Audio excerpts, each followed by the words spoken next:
Welcome, welcome. You are listening to Between Lovers, the Heart and Soul Chronicles.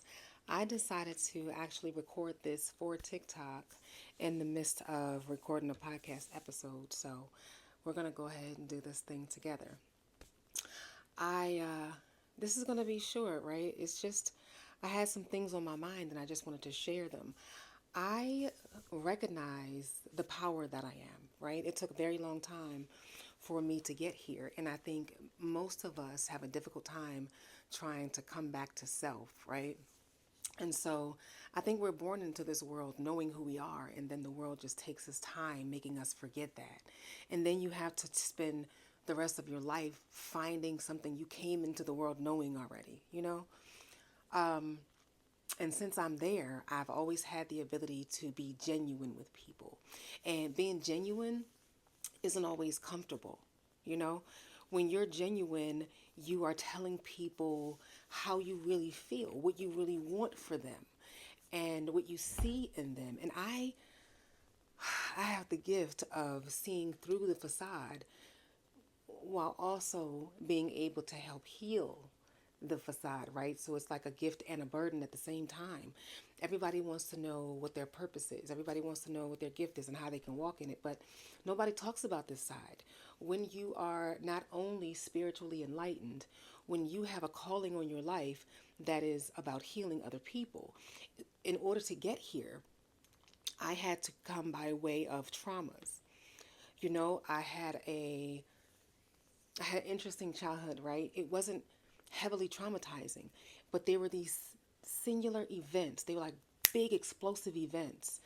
I consistently had a good childhood, but I had these explosive situations. Parents' divorce, homelessness, almost being beaten to death by a stranger, you know, so just big explosive events. But through every single thing I'd ever been through, I really never felt like my life was in danger, and I almost died 3 times. So I feel like the only reason I'm so good at what I do as a healer, as a psychotherapist, as a spiritual teacher, the reason I'm so good at that is because I had to actually walk the walk. There's no book that can teach this. I don't care what religious text you get. None of them are going to teach this because this is an experience thing. You cannot teach experience. You must walk it. I don't care if you can read the Bible front and back, or the Quran front and back, or the Bhagavad Gita front and back. It doesn't matter if your soul is unfamiliar with the experience. You understand me? You have to, you can't. I couldn't even call myself a healer until I had actually had to heal. And unfortunately, this is a field where many people tell you that your trauma is your trauma. They tell you that you you just have to deal with your trauma. Your past is who you are, and it's always going to be yours. They teach a lot of that, right? They teach you that you can manage it, but you can never get rid of it. That's a damn lie. That's a damn lie. And for everyone that's saying that saying that is dangerous, it's not dangerous, because the job of being a healer, the job of being a psychotherapist, in the philosophical way, not the psychological way, because that's absolutely what we're supposed to be doing, is paying attention to symptoms and fixing the symptoms, healing the symptoms, minimizing the symptoms, right? But when you operate in purpose, when you operate with purpose, in purpose, it means that you are divinely designed to do this particular thing. So, since I'm divinely designed for this, I didn't ask for this. I did not grow up wanting to be a therapist. There was no point in school where I was just aspiring. This happened because the dean of my program told me after I took Psychology 101 that if I do anything outside of this field, I will be doing the world a disservice. And so that made me start thinking about things, because he could see me and I couldn't yet see me. So there's just a big difference between what you think you are and what people know you are. And I just happen to choose to go with what and who I know I am. I didn't know where I was going. I just decided to follow the divine design. So I just kept doing the things, and it led me to be a personal trainer. And I went from being a personal trainer to getting a master's in behavior and, kind of understanding people more. But as I was a trainer to women, I learned that I'm having to help them work through some emotional things beforehand. I thought it was a behavioral issue, right? So I'm thinking I'm helping them with habit forming. And that's why I had that degree. And most people have bad habits. And so I'm trying to address that. But once I started working with a lot of women, and I was a concierge trainer, so I was coming in and seeing them on their time, right? But sometimes I'm like burping babies, feeding babies, I'm making lunch, I'm making her a cup of tea, I'm helping decompress her because she's tired, she's exhausted. And that's what prompted me to say, you know what? Maybe I need to get a degree to understand cognition better. Because what I didn't know is that I'm missing this part of the job, this part of the role. I'm missing the human in this job, right? And that's most jobs. We're missing the human in these things. Like we've been so programmed to just do things that we're missing the human.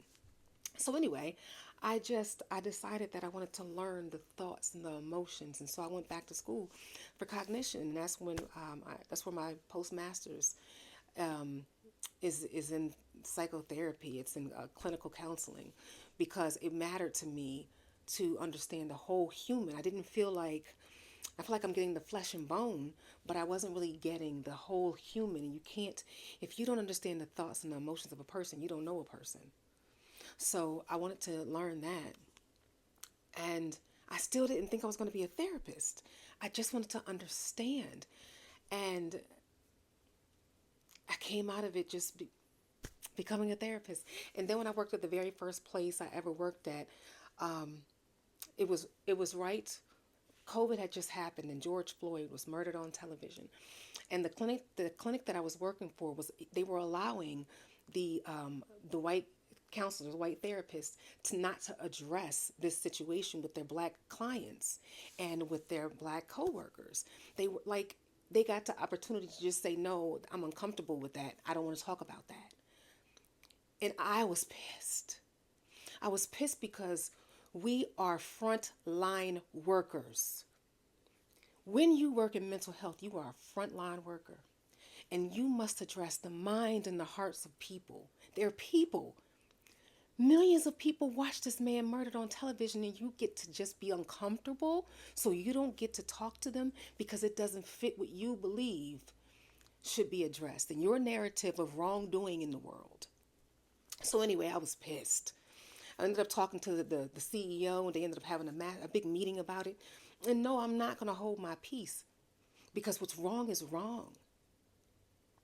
But anyway, I say all that to say that I understand that it's being my friend is a lot, because you have to hold space with me. And a lot of people are unfortunately inauthentic. They are the facade, and they don't even know it. They have a hard time getting to know who they are. So when I'm in a space with them, they can't understand what that is that they're feeling. Why they want to just tell me the truth. And if they don't tell me, they can feel the truth. So being around me makes them feel guilty or feel some semblance of shame, right? Because I'm not there to make them uncomfortable. My presence requires you to give me the truth, because I'm authentic, and I'm going to give you authenticity. And most people don't know how to do that. So I understand. But I am also saying all of this to say that I love you anyway.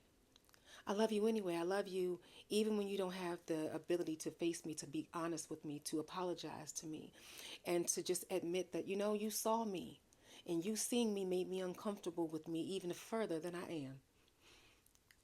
I understand that that's a lot. I do.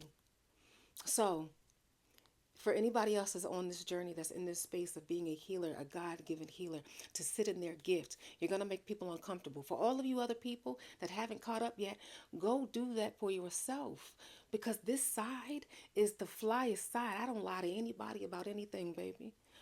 I get to be me. I get to not need the validation from people in the same way I used to. I used to really need it. Free yourself. Sit in your gift. Make yourself uncomfortable and listen to someone that makes you uncomfortable if what they're telling you, you can feel it in your soul as right. Anyway, I love you guys.